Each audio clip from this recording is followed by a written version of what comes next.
Assalomu alaykum. Birinchi darsimizga marhamat. Biz bilan siz bugun qo'rquv to'g'risida gaplashamiz. Juda ham ko'p odamlar Amerikaga boraman deydi. Amerika muvaffaqiyatli mamlakat. Ularni nimaga muvaffaqiyatligini bilishni xohlab, har doim o'sha 25 yil yashasam, o'shanda rosa o'rgangim kelgan. O'zbekistonda yoki boshqa mamlakatlarda mana shunaqa mustaqillik yo'qligini. Amerika muvaffaqiyatli mamlakat. Chunki ular boshqacha o'ylashadi. Bizdan farqi yo'q. Men 11 ayol bilan intervyu olganman. Ularda ham hammasida bir xil bizga o'xshab bir xil uyda problemalari bor. Eri bilan ham, qaynonasi bilan ham, sog'ligida ham, hammasida bir xil. Lekin ularda pulda unchalik problema yo'q. Ular birinchidan Xudoga ishonishadi va bilishadi, Xudo beradigan. Bandalariga nima xohlasa beradiganligini bilishadi. Men sizga hozir bitta fikr aytaman, sizga balki yoqmaydi. Lekin hayotingizda, mana shu kunga yetkazib kelgan hayotingizda hamma problemalar siz o'zingizga qilgansiz. Chunki siz negativ o'ylayotganingizda o'sha hamma negativlaringizga Alloh nima deydi? Xo'p deydi. Xo'p deganida o'sha sizni hayotingizga keladi. Siz Allohning bandasisiz. Alloh hech qachon sizga yo'q demaydi. Shuning uchun qanchalik siz yaxshimi yomonmi bilmasdan sizni aybingiz yo'q. Endi hozir mana shu kursga keldingiz, endi bilasiz. Что sizni aybingiz yo'q edi, endi hozir lekin bilganingizdan keyin уже boshqacha fikrlashni o'ylashingiz kerak. Siz qanchalik qo'rqib fikrlaringizni qo'ysangiz yoki qo'rqib o'ylasangiz, например, mani pulim bo'lmaydi yoki ishga olishmaydi, institutga kirmayman, kasal bo'laman, uzoq yashamayman. Nima bo'lsa ham hammasini o'ylayotganingizga Xudo sizga xo'p deydi. Sizga Xudodan yaxshi pozitiv fikrlar kelayotganida shayton kelib yomon narsalar gapiradi. Keyin filtr bo'lmagandan keyin siz hamma o'ylayotganingizni Xudo sizga yetkazadi. Biz pozitiv o'ylashimiz juda ham muhim. Qo'rquv u his. Siz juda ham yaxshi bilasiz. Qo'rquv nima uchun bizning badanimizda bor? Chunki qo'rquv, masalan, katta olov bo'lsa, biz unga bormasligimiz uchun bizani himoya qiladi. Lekin qo'rquv hozir bizani fikrlarimizga, orzularimizga, butun hayotimizga ham o'tib ketgan. Nima uchun biz qo'rquv borligini o'rganishimiz kerak? Chunki siz bu meni emas, meni fikrlarim emas, bu qo'rquv hissi hozir ichimda bo'lyapti. O'shani bilayotganingizda уже 50% butun problemangizni yechib beradi. Masalan, siz biznes ochmoqchisiz. Lekin siz hayotingizda yaqinlaringiz bor. Ular nima deydi? Siz bilan gaplashmaydi, sizni tupoy deb o'ylaydi. Har xil butun pastga ketadigan fikrlar bilan sizni hech narsa xohlamaydigan darajaga olib keltiradi. Nima qilishingiz kerak? Siz tushunishingiz kerak. Bu faqat his. His nima qiladi? Keladi, ketadi. Yaxshi kelayotgan fikrlar o'zi hammasi Xudodan. Sizni ichingizda his qilayotgan bo'lsangiz, mana shu menga yoqyapti. Masalan, mana siz borsiz. Bu dunyoga keldingiz. Butun sizni atrofingizda ota-ona bor. Ular sizni hayotingizda bor. Maktabda o'rtoqlar, ustozlar, ishxonada xotiningiz yoki eringiz, bolalaringiz, ular bilan hammasi hayotingizda paydo bo'ldi. Siz endi mana shu har bitta insonni ko'rayotgandek hamma fikrlari, programmalari sizni hayotingizga kirishni boshlayapti. Va siz ularni qo'rquvlari, ularni fikrlari hammasi уже sizni mana joningizga kirdi. Mana shu yerdan chiqish juda ham qiyin hammaga.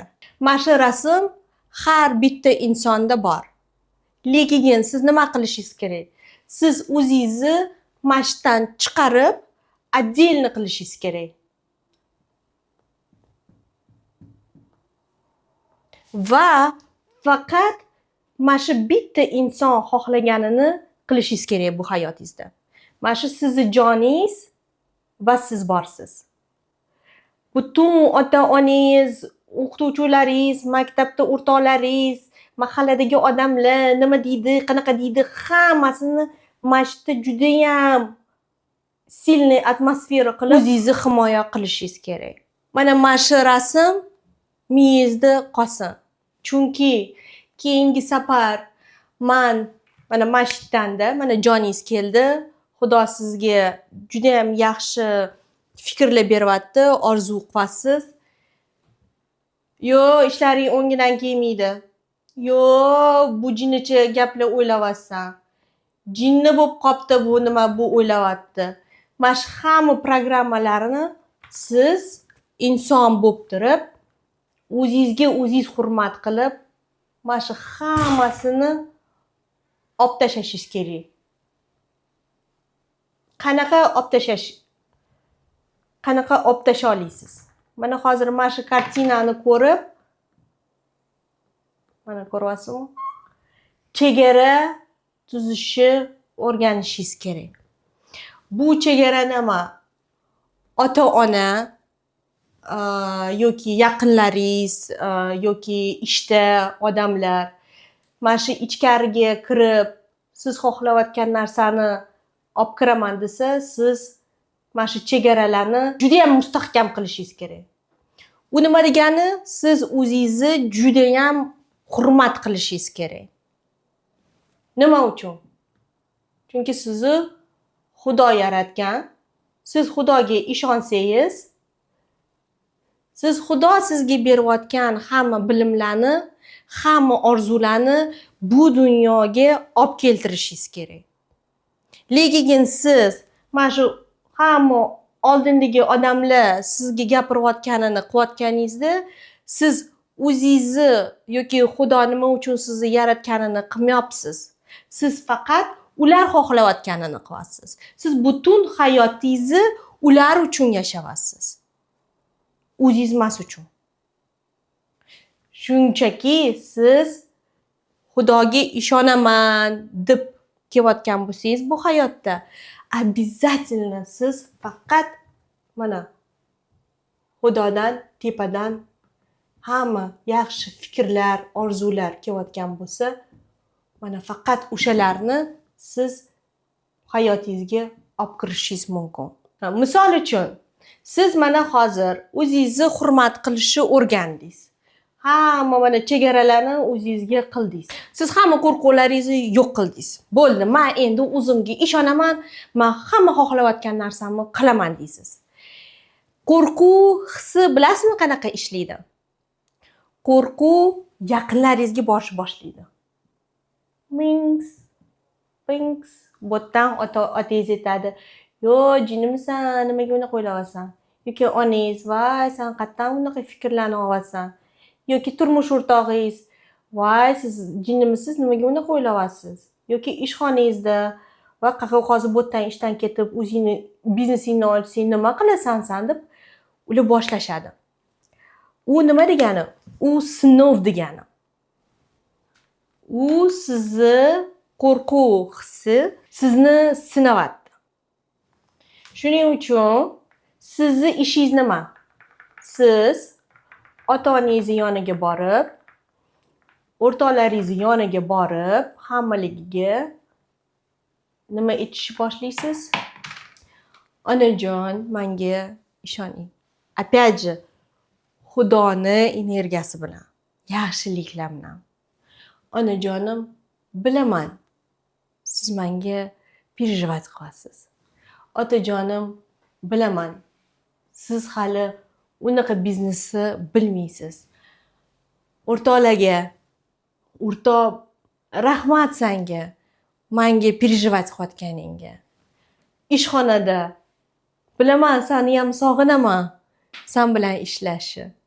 Ketishimni xohlamayapsan deb sevgi bilan hammasiga tushuntirishingiz kerak.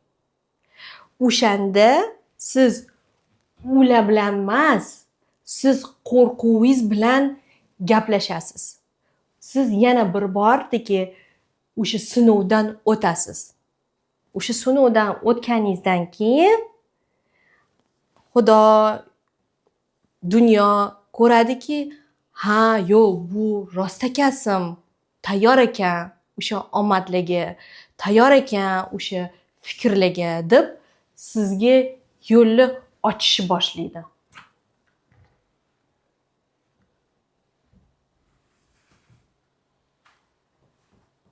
Keyin siz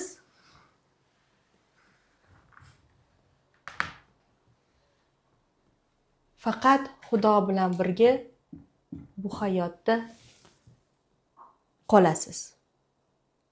O'shandan keyin siz qo'rquv hissi yo'q qilasiz. Ikkinchi masala. Nima qila olasiz? Mana siz tasavvur qiling. Qo'rquv hissi katta gorilla. Mana o'tirib olib, sizni himoya qilyapti. Mana shu insonni men himoya qilaman deb orqangizdan o'tiribdi. Siz mana hayotga kelyapsiz, hozir yangi pulga keldingiz. Yangi biznesingizdami yoki o'ylanyapsiz, yoki erga tegyapsiz, yoki boshqa shaharga ketyapsiz, samolyotga uchib ketyapsiz, nima bo'lsa ham qo'rquv hissi paydo bo'lsa sizning hayotingizda. Mana har doim men bitta orqangizdan o'tirib, sizni himoya qilishga harakat qiladi. Sizning ishingiz nima? Sizning ishingiz sen borib uxlagin. Men xavfsizlikdaman. Menga hech qanaqa yomonliklar yo'q. Men hozir samolyotga o'tirib, mazza qilib uchib kelaman. Yoki men hozir yangi $10,000 oyiga olishga mazza qilaman deb sizni natijangiz mana shu qo'rquvga tushuntirishingiz kerak. Qo'rquv miyangizda o'tiradi. O'sha miyangizga yangilik bo'lsa, har doim hayotingizda yangilikni qo'rquv hissi bilmaydi-da, sizni himoya qilishga harakat qiladi. Sizni ishingiz nima? Sizni har doim qo'rquv hissiga tushuntirishingiz kerak. Men hech qanaqa menga yomonlik hozir yo'q. Ko'p pullar menga faqat yaxshilik olib keltiradi. Men har doim yoki samolyotga uchib ketsam, men chiroyli joylarni ko'raman. Yangi oila qursam, men bolali bo'laman, men rivojlanaman yoki yangi ishxonaga borish yoki yomon ishxonadan ariza yozish juda ham odamlar qo'rqadi. Qo'rquv paydosi katta bo'ladi. Nima qilasan, ishsiz qolasan, nima qilasan tushuntirasiz.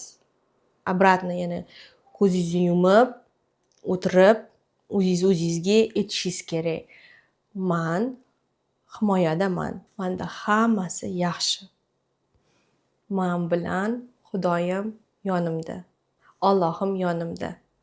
Men bilan hech narsa yomon bo'lmaydi. Chunki yomon bo'lsa ham Xudoning rejasi. O'sha ham menga yaxshilik olib keltiradi. Yaxshilikka olib boriladi. Har doim qo'rquv hissi bo'lsa sizda, menga shu yaxshilik olib keltiradi deb o'zingizga gaplashishingiz kerak. Mana shunga tushuntirishingiz kerak. O'sha pozitiv bilan o'ylashingiz kerak. Shuning uchun juda ham muhim, siz har doim pozitiv o'ylashingiz kerak. pozitiv o'ylamasangiz bu hayotni вообще normalni yasholmaysiz. Nima uchun? Chunki Xudo bizga faqat pozitivlik bergan. Siz o'zi Xudoni, Allohning mo'jizasisiz. Siz juda ham muhimsiz. Sizni Xudo olib vaqt ajratib yaratgan. Tushunasizmi? Shuning uchun siz o'zingizni juda ham hurmat qilishingiz kerak. Juda ham o'zingizga nima deydi, o'sha sevgini berishingiz kerak. Siz o'zingizni hurmat qilib, o'zingizga sevgi bermasangiz, boshqalardan siz uni kutolmaysiz. Hozir siz mana shu darsdan keyin bilasiz qo'rquv nimaligini. O'sha bilayotganingizda, уже hayotingizda bir narsa bo'lsa, qo'rqib ketyapman deb, voy hozir adam urishadilar, voy hozir xo'jayinim ishxonada anaqa bo'ladi bo'layotganida to'xting. O'sha paytda nafas oling va meni hayotimda hammasi yaxshi. Meni hayotim zo'r. Chunki meni Xudo yaratgan. Mana siz Xudo bor, bo'ldi. Odamlar anaqalar ular siz uchun вообще hech qanaqasiga problema bo'lishi kerak emas. Mana shu to'xtab,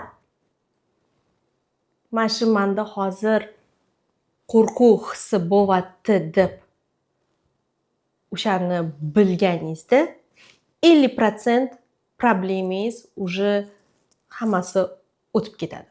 Siz o'zingiz ham bilmaysizki, qanchalik o'sha odamlar, uydagilar ham hammasi o'sha aytganimdek qo'rquv bilan gaplashsangiz, hamma o'sha yaqinlaringiz sizga boshqacha muomala qiladi. Ana endi tushundik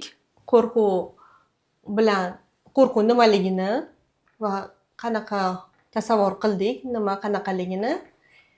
Va men sizga hozir texnika o'rgataman. Mana shu qo'rquv hissi paydo bo'lganida nima qilishingiz kerak? Birinchidan, qo'rqayotganingizda, masalan, pulingiz tamom bo'lib qoldi. To'g'rimi? Siz panikada boshlanadi. Qo'rquv bo'ldi. Men hozir o'laman, bo'ldi. Pul yo'q. To'g'rimi? Angliyadagi prins va prinsessa va koroleva ular hammaligi mana shu texnikani ishlatishadi. Har doim qo'rquv paydo bo'lsa ularning hayotida. To'xtaysiz, chuqur nafas olasiz va o'zingiz bilan o'sha qo'rquv hissini badaningizdan chiqarishni boshlaysiz. Birinchisi, meni pulim tamom bo'ldi. Men qo'rqyapman. Men qo'rqishim normalni. Mana shu urayotganingizda hammasi ichingizdan o'sha his chiqish boshlaydi. Nima bo'lsa ham Xudo har doim yonimda. Har doim meni hayotimda hammasi yaxshi bo'ladi. Hozir pulim tamom bo'lgan bo'lsa, Xudo undan ko'proq menga yana olib keltiradi. To'xtaysiz va yana nafas olasiz. O'sha Xudo sizga yangi pul, yangi boylik, o'shalarni hammasini tasavvur qilib, ichingizga olib chiqarib yuborasiz. Mana shu texnikani qilsangiz, birinchidan o'zingizga o'zingiz o'sha qo'rquv paydo bo'lganiga ruxsat berasiz. Chunki siz insonsiz. Ha, qo'rquv bo'ladi. O'sha odamlar qo'rquvni ichida ushab, o'sha juda ham ko'p kasalliklarga olib keltiradi. Lekin siz o'sha qo'rquvni ichingizdan urib, o'zingizga hammasi yaxshi, shunaqa o'ylayotganim ham normalniy, o'zingizga ruxsat berishingiz kerak. Chunki odamlar o'ziga ruxsat bermaydi o'sha qo'rquvni o'sha badandan chiqishga. Shunaqasiga o'sha qo'rquv o'tirib ko'planib yoki kasallikka o'tib ketadi yoki rostakasm ham pulsizlikka olib keltiradi.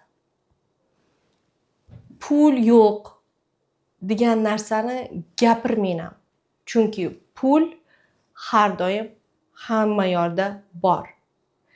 Lekin pul to'g'risida keyingi darsimizda nimaligini sizga tushuntirib beraman. Sizga uy vazifa mana shu texnikani qiling va mana shu chatga yozing, qanaqa sizda o'zingizni qanaqa his qilyapsiz, qanaqadir savollaringiz bo'lsa yoki qanaqadir ichingizda boshqacha o'ylashlar bo'lgan bo'lsa, hammasi bilan bo'lishinglar va birga hammamiz qo'rquv hisdan chiqib ketamiz.